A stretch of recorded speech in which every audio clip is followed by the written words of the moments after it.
Hey everybody, welcome. I'm Caroline. This is Hidden Hypno. So, people often think that surrender is weakness. They picture somebody giving up. But real surrender, the kind we're talking about here tonight, I think it's more of an art. It's a skill, a way of loosening your grip piece by piece until you're floating in somebody else's rhythm. And when it's done safely with somebody that you trust, it can be one of the most powerful ways to bond with a partner.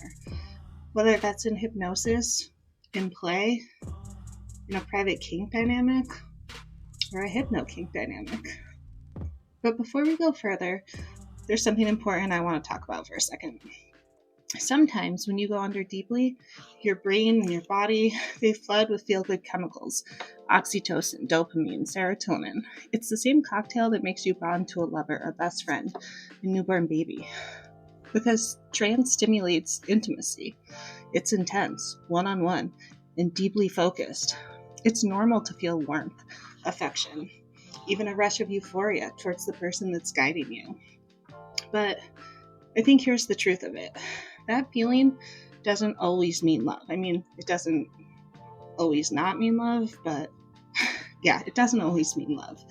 It's strictly chemistry. It's rapport. It's your nervous system saying, I feel safe and connected and happy right now.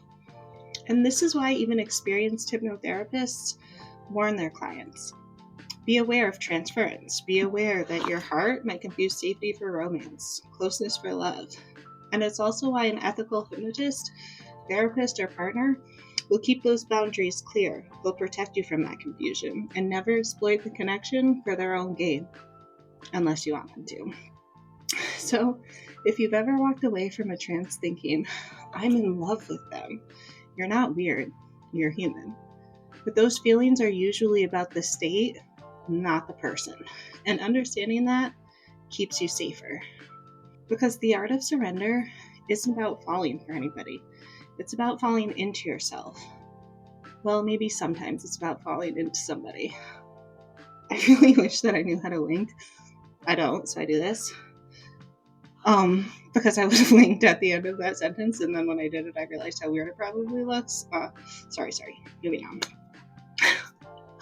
Okay, so tonight I'm going to take you on a journey into surrender. We'll explore why it feels so addictive, why it creates such intense connection, and why you should never hand your mind to somebody who hasn't earned it.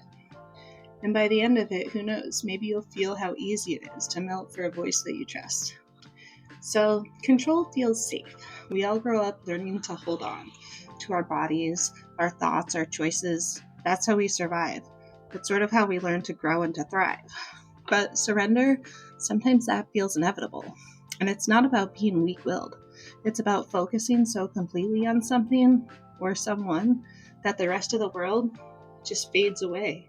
And you're in your own orbit together. In hypnosis or in kink, that focus can feel like falling in love for a moment, like I just said. A trance state mimics a lot of what happens during any form of intimacy. Your nervous system calms, your heart rate slows. Like I said, you release oxytocin, the same bonding hormone that floods you when you cuddle, when you orgasm, or even when you nurse a baby. Is that weird? I mean, it's true. We're talking science here after all. So that's why surrender can feel so addictive. That's why when it's shared, it can create a bond that feels completely unbreakable. It's the secret behind every whispered word that makes you melt.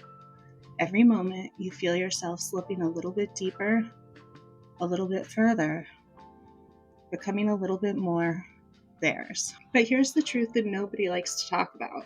No one likes to say it out loud. Letting somebody actually into your mind is intimate. Handing over your will, even temporarily, it's super powerful. I mean, it can be. And power in the wrong hands can be painful. It can hurt you. A good hypnotist or partner will respect you. They'll respect your boundaries if you want them to. Which I'm assuming most people do. Not everybody. Not me. No, not everybody, but most people.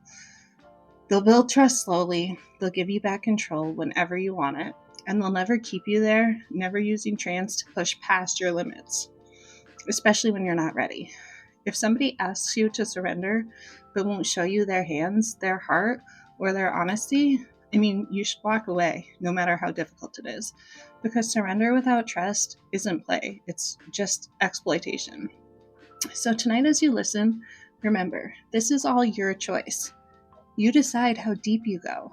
You decide when to stop. That's what makes surrender so beautiful. It's not taken, it's given. And you choose who to give it to. You use that agency to choose what you want, who you want, how deep to go. And that's what makes it so awesome. I mean, to me. So now if you want to feel how surrender begins, just imagine a staircase. 10 steps, like a winding staircase. 10 steps winding down. Each step softer than the last. With each number that I say, you give up a little more tension, a little more control, a little more thought as you take that step down. So 10, you're breathing in, you're stepping down. 9, you're breathing out as you step down. 8, your eyes feel a little bit heavier as you take another step down. 7, your shoulders, you're feeling looser while you step down. Each number is a choice that you make to follow. Each number is a small surrender that you're gifting to me. 6, you're feeling it a little deeper while you step down. 5, you've gone a little bit further as you're stepping down. 4, everything feels just a little bit softer while you take another step down. 3, it feels like you're almost floating while you're stepping down. And 2, you just hear the sound of my voice as you take another step down. And 1, still yours, but you're here with me for your last step down. And now, just listen. Let the words repeat like a tide, just washing over you. You're on the bottom floor. You want to follow my voice. You don't need to walk anymore. You just need to let go a little more. Fall a little further. Breathe a little slower. Your mind a little deeper. And again, let's just try to let go a little bit more. Fall a little further. Maybe breathe a little bit slower. Maybe feel like your mind just a little bit deeper. Every repetition is a heartbeat. Every heartbeat is a thread weaving us closer together. You're not losing yourself. You're discovering how sweet it feels to give, when it's safe to give, when it's your choice to give over your thoughts to me. When you want to just focus on what I'm saying, imagine what I'm describing, feel how I'm asking you to. What do you think? How did that feel? I mean, again, surrender isn't weakness. It's a skill. It's focus, imagination, and trust all rolled into one.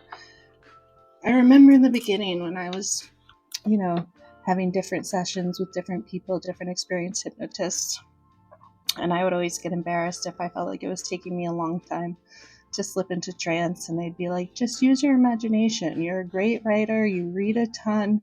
I'm sure you have a good imagination, which I think I probably do. And that really helped it become a little bit easier for me. I don't know. It took a little while, but it did eventually become easier for me. And if none of this is working for you, remember, I'm not a hypnotist. I'm probably not very good at it. I don't have a ton of practice, but there are really skilled people out there that I think eventually would be able to take you into trance. So if you feel like you didn't feel floaty, you didn't feel hypnotized at all while watching this video, don't worry. It's me, not you. But like I said, hypnosis is a skill. It's focus, imagination, and trust, like we talked about. And it's also why hypno can feel like falling in love for a minute or an hour, and why it can bond you to your partner when it's done the right way. But it's also why you have to be careful. You don't want to surrender your mind to somebody who hasn't earned it, who you don't really know, who you can't trust. You never want to hand your will over without a way back. Because when surrender is safe, when it's respectful, and when it's mutual, it is art. It's magic. It's you falling and somebody you trust catching, and it feels so incredible. And maybe, just maybe, the next time you hear my voice, you'll practice that art a little bit deeper. Maybe I'll get a little bit better. You'll sink a little further. I don't know. It's a journey we can go on together. And there are a lot more things I want to talk about. I do want to talk about how to find a good partner. But again, I want to throw it out there. I'm not a professional at all. I'm just somebody who, played around on Discord, Reddit, those places for a while, and really fell deeply for hypnosis and some hypnotists. So I did have some real doozies in the beginning. I don't want to yuck anybody's yum, but there were some sessions that I wish I had been a little bit more, not informed, but I wish maybe I hadn't been as naive and just being like, everybody on the internet is great. They all want to just have these great partnerships and sessions, and it's all safe and fun. And it was through the phone, it was just video chatting. So I guess in a way it is sort of safe, but I can see how for other people it really wouldn't have felt that way. So we will get more into some of those personal stories and how to find the right people, how to avoid the wrong ones, how it is really important to say what your limits are, and people really want that from a subject. I think that it's not really that fun. Maybe it is. I don't know. It's hard to speak for a hypnotist as I'm not one. But I don't know if people just love it when you're like, I'm just going to lay here when my eyes maybe flutter closed and you can do whatever you want. I don't really have anything I'm into. I'm just into what you're into. Maybe some people like that, but I don't think the majority of people, I don't think that that's like the most interesting way to be. I think having limits and boundaries and things that really do turn you on and you are into, and I think being able to voice those things to your partner is a really important part of it. So as I keep saying, having some agency while you're letting go, having those boundaries. I don't know. I don't want to get too far into this, but as always, thanks for watching. I'm Caroline. This is Hidden Hypno, and I'll see y'all soon, okay? Bye.